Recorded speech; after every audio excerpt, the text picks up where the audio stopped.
Olá pessoal, seja bem-vindo a mais um episódio do Wilton Talks, recebendo no mês de março, focando aí o tema precioso da mulher, mas fazendo uma pausa aqui também para receber meu amigo deputado estadual Rafael Tavares.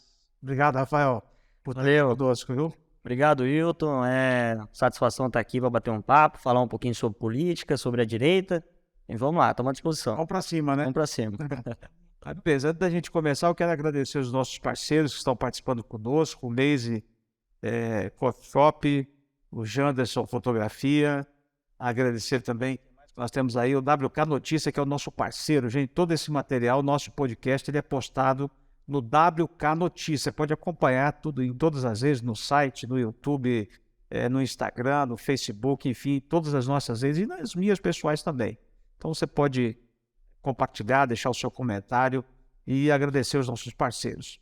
Rafael, como é que começou aí essa sua participação na política? Eu tenho 38. Parece mais novo, né? O pessoal acha que eu sou.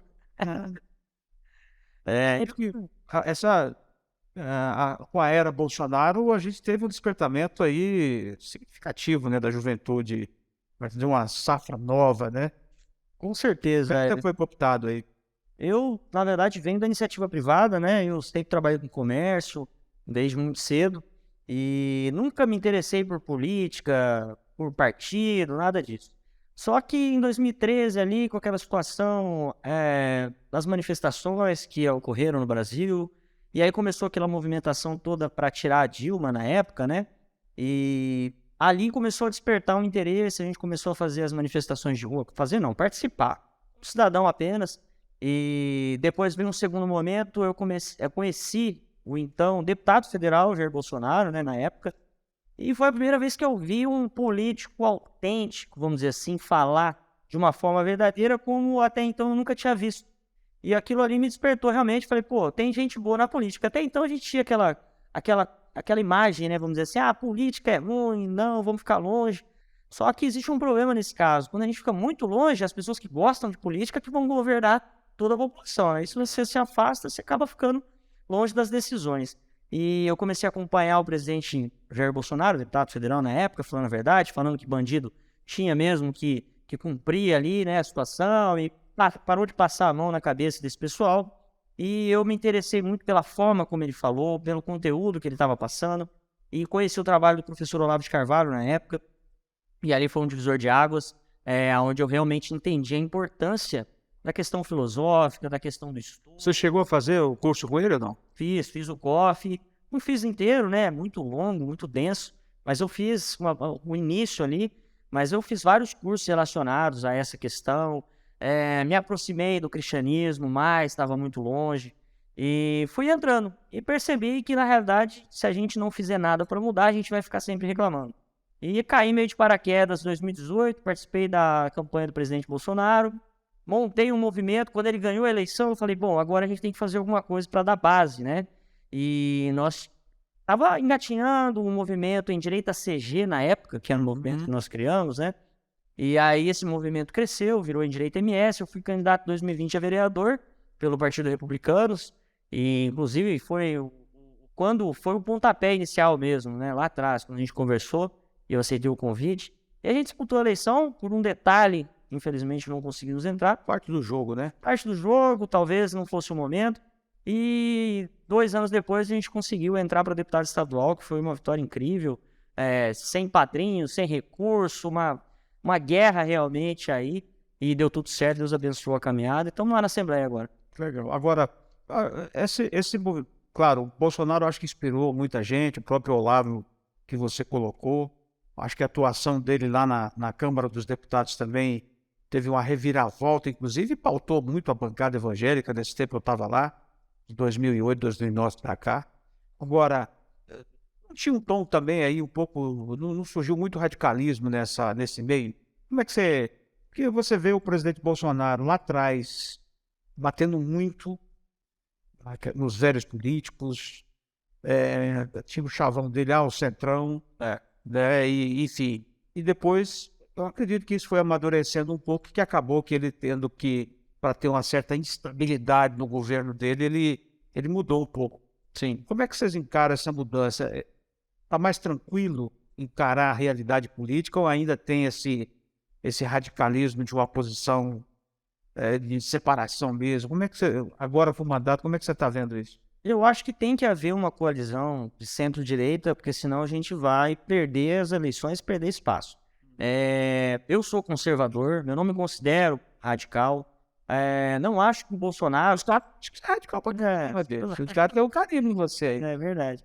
E, infelizmente, assim, né, no Brasil, combater o aborto, defender a inocência de criança, defender a família. Nossa, você é muito radical, meu Deus. Se isso aí a esquerda acha que é radical, realmente... Não, inclusive os caras chamam quem é contra o aborto extrema-direita.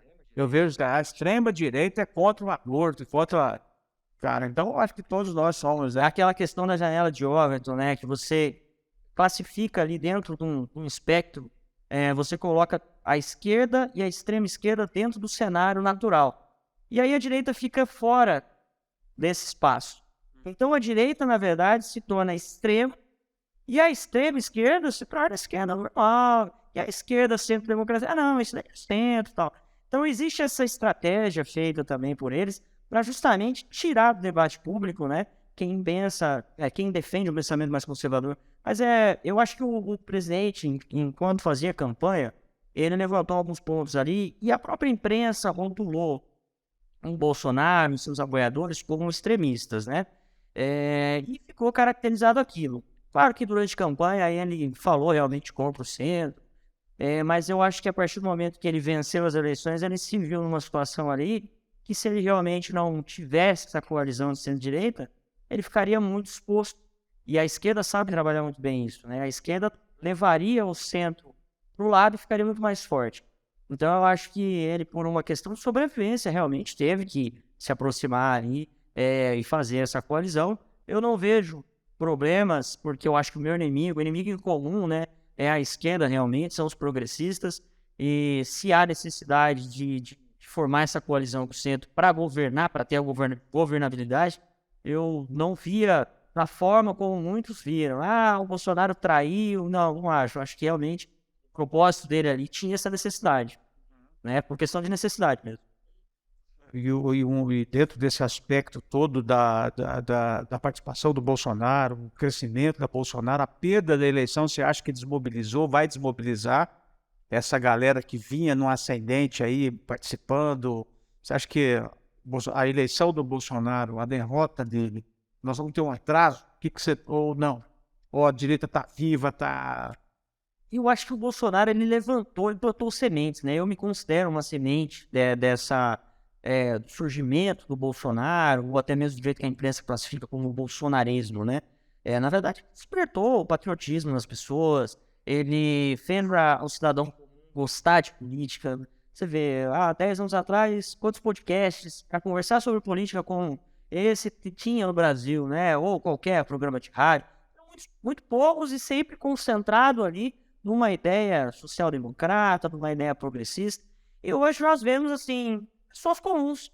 Eu não tenho familiar na política, não tenho padrinho, e surgi nesse cenário. Justamente porque realmente as pessoas comuns começaram a se interessar por política. Eu acho que isso não morre mais. Eu acho que as pessoas não vão retroceder nesse ponto, mas a derrota atrapalhou muito. Eu acho que o Brasil tinha tudo aí para decolar esses próximos 4 anos.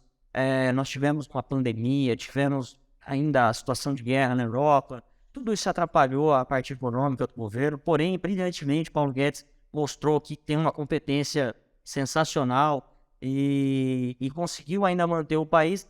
E eu acho que, assim, bom, a gente já está vendo, né, os resultados a curto prazo do desastre do desgoverno do PT vai vir à tona e vai afetar os mais pobres de forma mais rápida.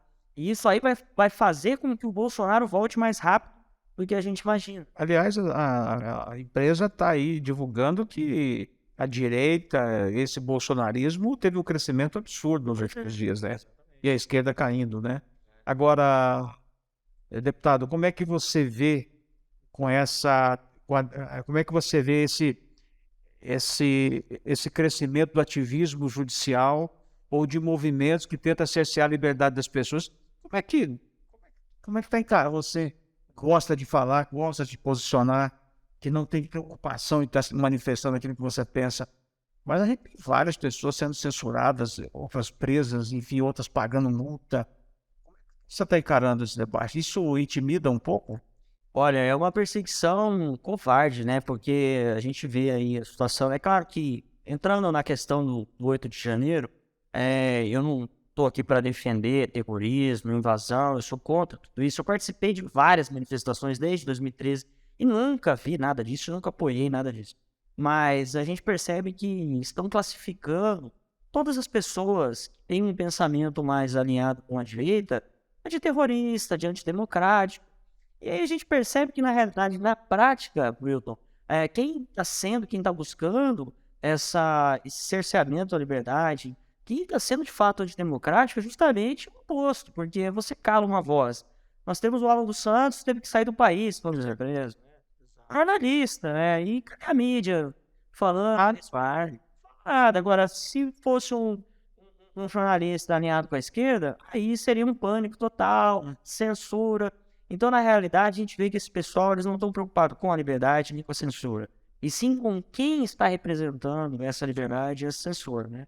Tem lado, e isso não é a liberdade plena. Eu vejo com muita preocupação, apesar de ter hoje uma posição que, teoricamente, eu teria uma liberdade melhor, maior, uma segurança, mas, na verdade, na prática, não. Na prática, a gente fica mais visado.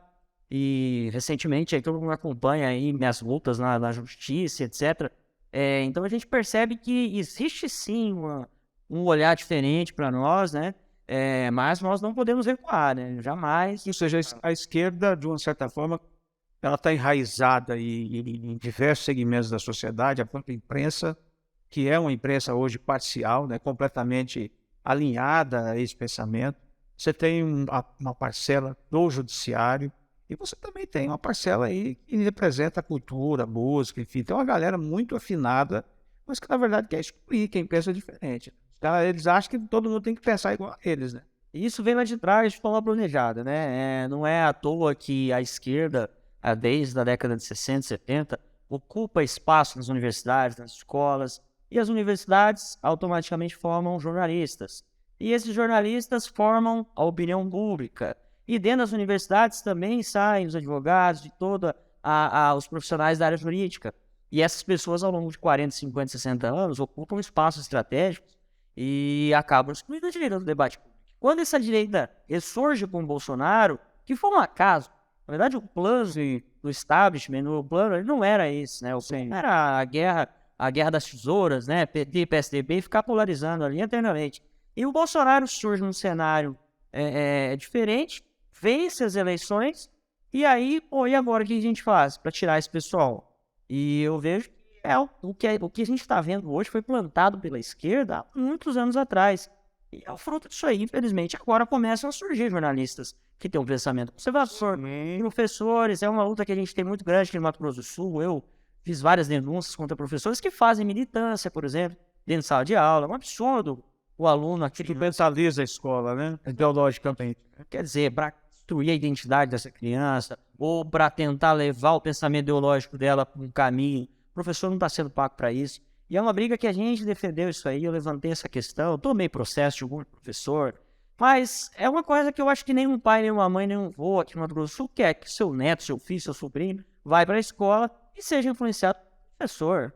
O professor não está ali para isso. Então, é uma briga que a gente tem, mas infelizmente esse aparelhamento que você citou aí é uma realidade no Brasil. Está enraizado, né? Eu lembro que até pouco tempo atrás, alguns anos aí, cerca de 10 anos, você tinha essa militância mais focada na universidade. Hoje é ensino médio, né, cara? Hoje os caras estão no ensino médio já cooptando a criança, enfim, é uma luta incansável, né?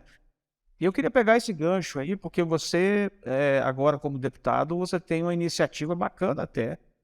Eu até estou falando da Casa da Criança Brasileira, acho que é muito em função da violência que essa criança sofre, né? E eu queria que você falasse um pouquinho disso também, porque eu acho que está dentro desse foco, né, dessa luta sua, né? Como é que é esse centro? Eu estou falando Casa da Criança Brasileira, até falei, a Casa da Criança Brasileira, mas eu sei que tem um outro nome que você colocou. O Centro Integrado, né, de atendimento para as vítimas, tanto crianças e adolescentes, vítimas ou testemunhas dessas violências que acontecem no Brasil, né? E esse centro, na realidade, a ideia dele foi na minha primeira semana de mandato, e aconteceu o caso da menina Sofia, né, essa tragédia, e nós, ali naquela situação na primeira semana, eu falei, gente, a gente tem que dar uma resposta, tem que fazer alguma coisa. E rapidamente nós montamos um projeto de lei para a criação desse centro, né? E esse centro, na realidade, nada mais é do que ter uma delegacia 24 horas para fazer esse atendimento para essas crianças. Infelizmente, nós tínhamos a delegacia especializada que só funcionava até às 17 horas. Quer dizer, imagine uma criança que é vítima desse tipo de violência, 8 horas da noite, tem que ir numa DEPAC, numa delegacia comum. É um atendimento completamente ali irregular, né, ruim para essa criança, um ambiente que não é bom. Então, a gente pensa que essa delegacia 24 horas, ela já teria especificamente esse atendimento, um acompanhamento jurídico, acompanhamento psicológico, né? E assim, aí surgiu essa ideia do projeto, nós criamos esse centro criamos o projeto de lei, né? E pedimos a Sejusp, que é o secretário da Justiça, para levantar um estudo técnico para a implementação desse centro já de imediato. E a gente já viu que eles conseguiram avançar nesse estudo. Você realizou uma audiência agora? Isso, nós fizemos a audiência pública na última sexta-feira e convidamos vários agentes aí das instituições, enfim, sociedade civil, para justamente estar debatendo qual é a melhor forma de resolver o problema de forma imediata. Com urgência, nós tivemos aí a sinalização, né, do delegado-geral da Polícia Civil, doutor Gurgel, que sinalizou que já tinha mudado o horário da delegacia, aí já estava funcionando a delegacia 24 horas e não mais somente das 17. No primeiro dia, teve 3 atendimentos contra as crianças aí vítimas de violência, então a gente percebe que a demanda já existe. E você sabe, Mato Grosso é campeão nacional, campeão nacional de abuso contra criança, né? Infelizmente, né? Recorde horrível, né? E a gente vê que, assim, tá tendo uma sinalização de tentar resolver esse problema com urgência, porém nós não podemos esquecer de resolvê-lo de forma adequada. Que não adianta colocar um negócio provisório, vai ter uma delegacia ali, vai ter um acompanhamento, mas espera aí, nós precisamos criar esse centro integrado de proteção à criança e adolescente. Isso tem que sair do papel, tem que ser um investimento do governo estadual, do governo federal. Nós vamos buscar essas parcerias aí, conversamos com alguns deputados federais também, que já se colocaram à disposição através das emendas, e vamos tirar isso do papel, e o Sul Mato Grossense pode contar comigo que a gente vai cobrar. Legal. Eu acho que quando você foca a criança, é um universo muito vasto, né? Você tem a questão educacional, você tem a questão da violência, você tem a questão um pouquinho mais adiante dele, já crescendo ali como primeiro emprego. Ou seja, é um universo enorme que às vezes está fora da agenda política, né, Rafael? Criança não vota, né? Se tivesse título de eleitor aí, talvez o interesse político de toda a classe política aí seria maior. Agora, Rafael, você vai manter uma posição, voltando para o seu mandato, como é que você vai se comportar aí no seu mandato? Vai ser oposição ao governo do PSDB? Vai estar um pouco mais relax? Como é que você está? Vai partir para cima? O que você está pensando do Rafael daqui para frente aí? A nossa atuação ela é muito independente, né? Eu entrei, o nosso partido não fez mais nenhum deputado, então eu sou um deputado sozinho pelo PRTB na casa. Nós não temos compromisso de fazer base para o governo, e eu já deixei bem claro até. Olha, vocês disputaram a eleição contra o governo, né? Segundo turno, né? Mas isso sim, zero jogo, porque o mais importante é resolver, a melhorar a vida do Sul Mato Grossense. Então também eu não faço esse compromisso de fazer uma oposição, vou fazer oposição por fazer oposição, vou votar contra tudo. Não, a gente não vai votar contra tudo. Os bons projetos serão avaliados, e se for alguma população, a gente vai sim dar o apoio, né? Se for alguma população e a gente avaliar dessa forma, a gente vai ser contra, vai fazer oposição. Infelizmente, o que eu vejo ali na Assembleia é muito deputado que tem compromisso, muitas vezes, de ser ou a favor de tudo, né? Ou se não, fazer um jogo duro ali para conseguir alguma coisa em troca. E eu, desde o primeiro momento, Wilton, eu conversei com vários secretários, com o governador, nunca pedi um cargo, não pedi nada. Justamente para manter essa independência que a gente tem, né? Eu acho que isso aí é fundamental para um deputado que tem ali como função fiscalizar o Poder Executivo, não ter esse compromisso, não ter o rabo preso. Porque não adianta a gente chegar lá e depois ficar de mãos atadas e não conseguir fazer o trabalho que um deputado estadual tem que fazer, que é de fiscalizar o governo, que é de avaliar os projetos, apresentar soluções, e é isso que a gente pretende fazer lá dentro. Eu até entendo que os deputados que se elegeram na base do governo têm toda a responsabilidade de fazer a defesa do governo que eles elegeram. É na chapa, é da mesma composição. Da mesma forma, ao contar se elegendo, você estaria fazendo a defesa do governo. Ele teria que fazer a defesa do governo, naturalmente, né? Mas eu entendo essa posição de você não estar sendo. Mas os caras estão querendo tirar seu mandato, como é que está isso, cara? Estou vendo aí, você está sofrendo um processo, já teve uma decisão do TRE, o cara já te caçaram de forma unânime. A gente vê que assim, né, a quantidade de pessoas tentando derrubar o nosso mandato é tão grande, mas isso sinaliza que talvez a gente esteja no caminho certo, né? Que é o sul-mato-grossense que lutou, a gente que acredita no nosso trabalho, ele quer realmente uma renovação, quer independência. E desde o início é até engraçado, porque quando eu ganhei as eleições, muita gente veio conversar comigo: ô, Rafael, olha só, vai lá, conversa com fulano, conversa com ciclano, vai devagar, não vai muito na linha que você atua, senão o nego vai puxar teu tapete. Falei, bom, tudo bem, eu fui lá, converso com todo mundo, mas eu não posso jamais perder a minha essência política, que foi o que o sul-mato-grossense que votou em mim, 18.224 votos, acredita e espera que eu faça lá dentro, né?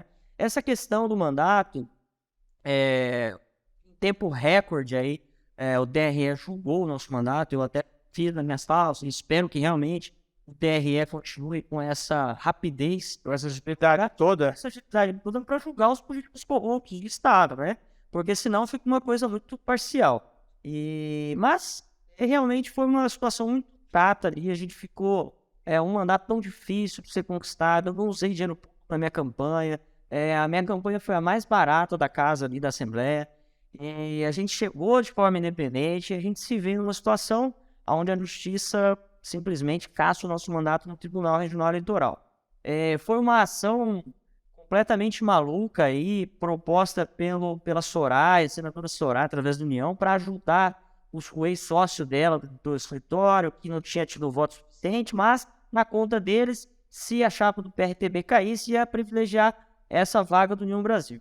Porém, eles fizeram o cálculo errado, e no meio do caminho descobriram que, na verdade, quem ia ajudar o candidato do Partido Socialista Brasileiro.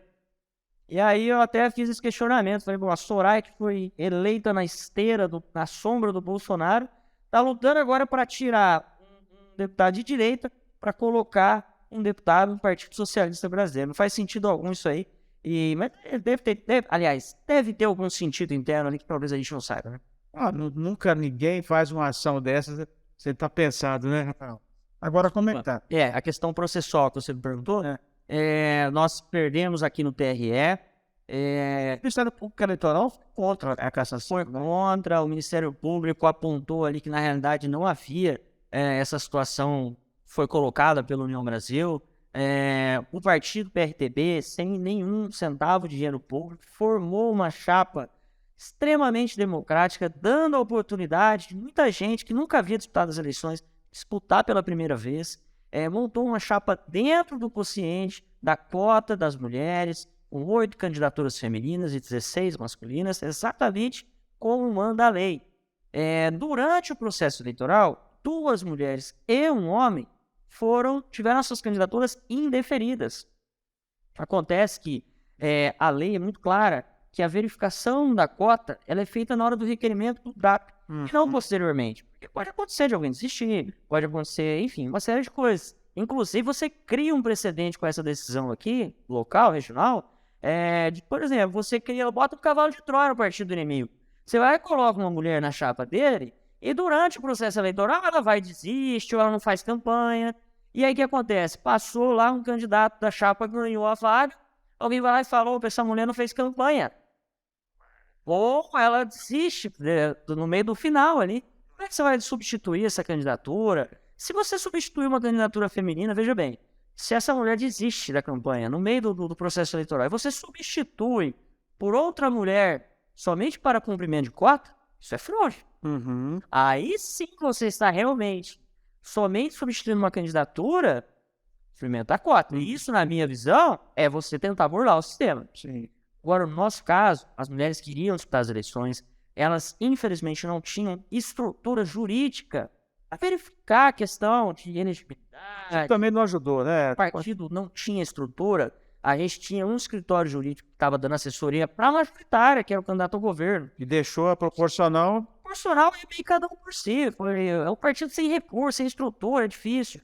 E eu acho que isso deveria ter sido levado em conta pelo Tribunal Regional Eleitoral, não foi levado em conta, mas eu tenho certeza que o TSE aí vai olhar essa situação e vai reverter até para não criar um precedente a nível Brasil, de uma situação dessa, como eu falei, né? Vai ficar muito ruim aí o processo eleitoral se criar um precedente desse. Então a ação ele originou ali pelo partido do União Brasil, atiraram no que viu, acertaram o que não viu, né? Exatamente. Mais ou menos isso. E agora, um movimento pesadíssimo, né? Porque nós estamos falando da possibilidade do retorno de um deputado que perdeu a eleição. Um deputado que é réu por improbidade administrativa, tem uma série de acusações, um deputado de esquerda, um deputado que entrou, se eu não me engano, nos últimos 3 mandatos aí, entrou sempre dessa forma, né? Entrou quando subiu a suplência, entrou no último ano e agora novamente no tapetão aí, vislumbra, né, a possibilidade de se tornar deputado. Mas não foi, essa coisa não foi formada por ele, né? Não foi, mas a gente sabe que na hora que fizeram a conta e perceberam a possibilidade dele vir, né? Parece que mudou algumas coisas nos bastidores que eu senti, entendeu? Porque a força política desse partido, as alianças políticas que ele representa, são alianças antigas, então existe uma força de bastidor aí, uma força obscura, né? Que parece que se movimenta com toda a energia para derrubar o nosso mandato conquistado de forma democrática e colocar um esquerdista no tapete. Não, mas não vai não, pô. Ué, não, Deus Eu acho que não vai não, né? Talvez isso aí, ó, eu até costumo Galo falou, talvez essa tentativa aí acaba jogando a gente tão pra cima, muita gente não me conhecia. Agora, Aí sai na imprensa toda, o deputado caçado, primeiro deputado da história, Wilton, caçado no Mato Grosso do Sul. Por um motivo desse, as pessoas se solidarizam, as pessoas olham e falam, peraí, isso aí tá errado, por que estão querendo caçar esse cara dessa forma aí? Tem alguma coisa no meio. E a gente acaba crescendo bastante, né? eu não tenho dúvida que, independente do resultado disso, isso vai se desdobrar, né, para um crescimento pessoal, né? Não tenho dúvida disso. Agora, Rafael, a gente olhando mais no plano macro, a gente falando de direita e esquerda, essa questão ideológica, como é que a gente vai lidar com o movimento conservador, com a direita, para encarar esse desgoverno? Você falou de desgoverno do PT. Como é que a gente vai mobilizar daqui para frente essa galera que foi inspirada pelo Bolsonaro? Como é que a gente vai enfrentar as ofensivas da esquerda que já estão querendo liberar o aborto, estão querendo liberar as drogas já, as invasões retomando, principalmente aqui no estado, né? Você tem uma onda de invasões já. Como é que reage a isso tudo e como é que a gente vai organizar o time daqui para frente? O que vocês estão pensando enquanto movimento conservador? Não sei se você viu a notícia que saiu ontem, né? Na época de campanha, a justiça proibiu atrelar o nome do Lula ao aborto. Sim. Não pode, vocês estão fazendo fake news. Exatamente. Ontem a ministra do Lula falou que vai trabalhar para implementar a condição do aborto no SUS, na rede SUS. E retirou o Brasil daquele pacto que a Damares tinha liderado, né, com mais de 50 nações, né, pró-vida, né? A primeira ação deles foi essa. E a gente percebe que, na realidade, tudo que a gente mostrou que eles fariam, eles estão fazendo, de fato. Agora, como que organiza essa oposição? Eu acho que a gente tem ótimos parlamentares em Brasília, tem deputados federais que chegaram agora em primeiro mandato, mas que estão ali realmente se formando, né? Uma tropa de choque ali em defesa das pautas conservadoras. Nós tivemos uma renovação muito boa no Senado. Eu acredito que o Senado também deve conseguir dar uma resposta. Infelizmente, a gente não conseguiu colocar o Rogério Marinho, mas eu vejo que mesmo assim, o Senado está um pouco diferente do que era. E não tem muito caminho fácil, né? O que a gente percebe é que existem pessoas novas que são sementes desse conservadorismo, dessa direita que renasceu, vamos dizer assim. E eu acho que essas pessoas aí têm uma responsabilidade grande em Brasília. Agora, nós não podemos esquecer dos estados, onde a esfera que eu atuo, né? Dentro dessas assembleias legislativas, dentro das câmaras municipais, ano que vem, a gente tem eleição municipal já, tem eleição para prefeito, para vereador. A direita tem que se organizar de forma rápida para ocupar esses espaços. uma coisa que foi sempre muito clara é que a esquerda ela formou uma base antes de colocar um presidente. A direita fez o inverso. A direita não tinha uma base consistente e botou um presidente lá em cima. E a gente teve que meio que trocar o pneu com o carro andando, né? Agora eu já vejo que existe uma força muito maior, existe um movimento muito mais forte dentro dos estados, em Brasília também. Então eu acredito que a gente tem que se organizar. Primeiro ponto, né? A gente sempre viu aí, aqui ficamos 4 anos, perdendo 4 anos, 2018 a 2022, porque a direita não conseguiu se unir. Cada um ficou andando sozinho. Mas é uma dificuldade. É uma dificuldade. Sentar todo mundo na mesa e construir aí um consenso com a direita. Né? É um problema É sério. cacique, né, Bicho? É muito cacique. E assim, eu, na verdade, desde o primeiro dia lá dentro da Assembleia, eu chamei o Catan, falei, Catan, ó, você tem mais experiência que eu aqui dentro, mas eu quero aqui ser parceiro. Eu acho que a gente tem que tentar formar um bloco. A gente formou um bloco, tinha 6, 7 ali, e aí o governo vai ligando, e a turma vai espanando, e sobrou, na verdade, ali, eu, o Lídio e o Catan de última hora, e a gente não conseguiu formar um bloco, né? O mínimo necessário para ter 5. Na verdade seriam 8. Mas com 4 você já consegue brigar ali de alguma maneira. E a gente não conseguiu fechar 4. E a gente vê, assim, tantas pessoas sendo eleitas da esteira do conservadorismo, chega na hora ali, precisa, acaba ficando segundo plano as bandeiras. Então, infelizmente, não vou citar nomes, obviamente, mas infelizmente a gente percebe que enquanto a direita não se sentar e fazer uma organização e realmente defender aquilo que acredita, a gente vai ficar nessa aí, vai pingado ali, pingado aqui. Agora, independente se eu tô sozinho, se eu tô com outro, se eu tô com 10 lá dentro da Assembleia, a gente vai continuar firme no propósito. Para mim não faz diferença essa questão aí, não me intimida o fato de ter um bloco muito grande pró-governo lá dentro ou não, ou a esquerda alinhada também. A gente está lá para ir para cima e continuar o que a gente fazia nas redes sociais, na militância de rua, e agora fazer com o poder da caneta nas mãos. Agora o mandato é coisa diferente, né? Agora os ataques que o presidente Bolsonaro, você está vendo aí, está acompanhando a mídia nacional, cara, é dia, né? Essa questão das joias da Michelle aí, ou seja, a minha live de hoje, né? Eu estava fazendo um retrospecto, falei, o Valdemar, o presidente Valdemar, falou que a Michelle poderia ser candidata a presidente, depois anunciou a possível agenda com ela em todo o Brasil, os caras já começaram a focar, óbvio que tem um pano de fundo, você tem a CPI que está aí sendo articulada para poder apurar de fato o que houve no dia 8, você tem a suspensão do 13º da Bolsa Família, você tem outros fatos aí, né, que a esquerda e o próprio governo precisa criar um pano de fundo, né, cara? Eles querem tirar o foco, né? Esse é o propósito, né? Gasolina aumentando, situações aí que estão ocorrendo e a gente sabe que a imprensa, se fosse uma imprensa séria e independente, deveria estar pautando isso, né? Eu confesso que eu não vi a fundo essa situação das joias, mas quando geralmente eu já vejo quais os veículos de imprensa que estão apoiando e quais jornalistas que estão colocando isso aí, eu já falo, ó, já sinto ali que na realidade tem uma chance ali de ser uma narrativa criada realmente para apagar alguma situação mais séria. Agora, o Bolsonaro tá acostumado com isso aí, né? Foi só porrada, 4 anos, fora, né, cara? Nunca vi um político apanhar tanto igual esse cara apanhou da imprensa. E ele poderia ter escolhido um caminho mais fácil, né? Vamos lá, então vamos destinar a verba ali para a imprensa. Só que eu acho que ele também, até pela autenticidade dele, ele foi pro confronto, custou caro, mas eu confesso que eu gosto do Bolsonaro autêntico. E, infelizmente, o custo disso foi muito caro. Mas eu acho que ele... Mas aí o Bolsonaro autêntico fora do poder e aí? Mas isso eu acho que é muito mais culpa da própria população do que dele. Porque as pessoas, elas preferem ouvir uma mentira contada de forma aveludada do que a verdade sendo colocada de uma forma grosseira.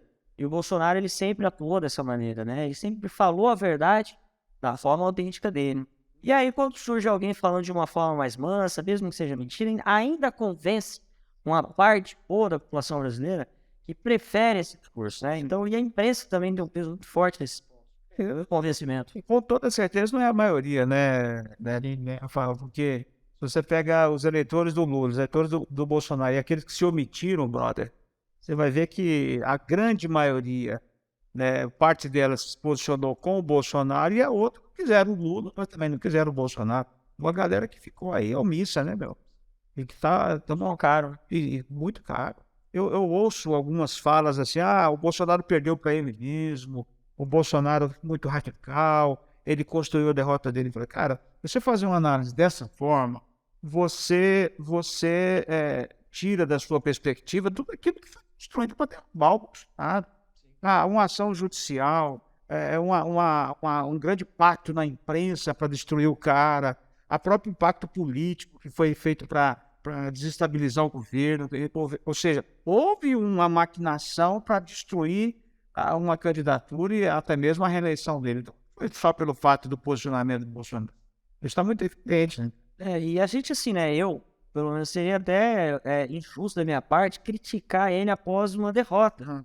Porque eu era um cara que adorava quando ele ia lá no Jornal da Globo e colocava o Bonner ali em confronto com as próprias coisas que aconteciam ali. Quando ele comparou o salário do Bonner que na época, não, mas o Bolsonaro é machista, o homem ganha mais que a mulher e tal, ele falou, mas aqui na Globo, quanto você ganha? Aquilo ali pra mim é sensacional, porque ele expõe a verdade de uma forma, e o brasileiro médio olha e fala, pô, ele tem razão. E assim, a gente dizer agora, depois que perdeu a eleição, o Bolsonaro tá errado, eu gosto desse jeito dele, porque eu acho que ele chama atenção pra verdade, talvez de uma forma grosseira, mas, pô, a gente chega de ser enganado, né? Fomos enganados por quantos anos aí. E ele tá voltando, Rafael? Olha, vai voltar? Como é que tá aí? Eu assisti Acabou as férias, pô? Teve o evento que é o CPEC, né? Sim. O evento conservador do mundo. Nos Estados Unidos ele estava presente junto com o Trump e com o Eduardo Bolsonaro. E ele fez lá um discurso, para mim, muito bom. Percebi que, na realidade, assim, né, ele já se colocou como pré-candidato ao presidente de 2026 e ele sinalizou que está voltando em breve, inclusive para participar das eleições municipais. Que eu acho que foi um erro em 2020. Da política dessa estratégia, né? Que eu acho que 2020 deixou muito frouxo, e não ocupamos os espaços necessários nas câmaras, nas prefeituras, e eu acho que isso custou caro em 2022. E eu acho que agora, provavelmente, ele venha retomando esse espaço aí, deve participar mais dessas campanhas municipais, e isso vai ser fundamental para a gente ocupar esse espaço, né? Nós, da direita, né, conservadores, precisamos ocupar esse espaço, senão a gente vai ficar só reclamando. Maravilha. 2024. Para a gente começar já ir funilando o que vocês estão pensando, como é que está o Rafael aí, esse movimento do MS conservador, daquilo que você lidera, como é que você está... Nós temos aí algumas candidaturas colocadas que não vão ficar sozinha, né, pô? A direita tem que ter candidato. Sim. Até agora eu não vi ninguém confirmando candidatura. Se precisar de um candidato da direita, eu estou à disposição. O Contar não vem. Contar não na guerra. O Capitão Contar, eu acho que ele é o candidato natural da direita, até por conta da expressão de votos que ele teve para governo. Se ele me confirmar que é o candidato, eu apoio essa candidatura dentro do PRTB. E a gente tem esse alinhamento. Isso já é o seu entendimento. Se o Contar for candidato... Eu jamais vou... É que nem eu estava falando da direita, né? Nós precisamos ter responsabilidade de se organizar enquanto grupo. Eu não tenho essa vaidade. Eu só viria candidato se ninguém da direita levantasse a mão, entendeu? Eu não vou deixar o PSDB ter candidato, o PT ter candidato, o CN ter candidato e a direita não ser representada. Então, se precisar, a gente vai para o embate, para a disputa. Agora, se tiver um candidato realmente que tenha uma musculatura política maior, vai ter o nosso apoio. Eu acho que, acima de qualquer vaidade individual, nós temos que pensar realmente em ocupar esses espaços e favorecer o grupo da direita, o conservador, né? E fortalecer essa base. Senão a gente vai ficar numa disputa individual e acaba não virando nada. E a esquerda e o centro não são assim, eles são organizados. Então a direita precisa realmente aprender. Então eu estou à disposição, eu sou soldado nessa batalha aí. Vocês não conversaram nada? Não, ainda não. Eu estou focando no mandato. Eu acho que também ainda é muito cedo, talvez agora, mas talvez mês que vem já não é tão cedo. Temos que começar a conversar, porque o pessoal está precisando. Todo mundo já tem escritório montado, então, já. Exatamente, a gente não pode largar para trás nessa corrida aí. Mas eu estou à disposição e quero ajudar, e se Deus quiser, a gente vai ter uma candidatura forte da direita aqui em Campo Grande para ganhar essa prefeitura. Legal. Eu quero te agradecer pela tua presença aqui no nosso podcast, projeto que eu estou começando agora, na verdade, né? Eu acho que a gente precisa dialogar com o Estado, com o Brasil a respeito desses temas. Aqui vai ser, eu quero dar voz a esse contraponto, né? E fazer também um contraponto àquilo que a esquerda vem fazendo no país. Eu não tenho nenhum problema em me posicionar dessa forma. E você tem sempre aqui os microfones, bate-papo aqui sempre que você quiser. Eu sou um admirador seu, você sabe disso, e estamos juntos aí. Obrigado pela presença. Eu que agradeço, quero parabenizar pelo trabalho, pela abertura do espaço aí. Realmente a gente precisa de mais espaço, né, para conseguir divulgar. Nós não temos muito espaço na mídia tradicional. Então esse trabalho que você faz aqui é fundamental para dar voz aos conservadores, à direita. E conte sempre comigo lá na Assembleia. E sempre que precisar também, a gente está aqui à disposição, tá bom? Obrigado e parabéns. Obrigado, Rafael. Pessoal, então vocês acompanhem esse episódio nos próximos dias, no www.wknoticias.com.br, em todas as redes, seja no Instagram, Facebook e no YouTube.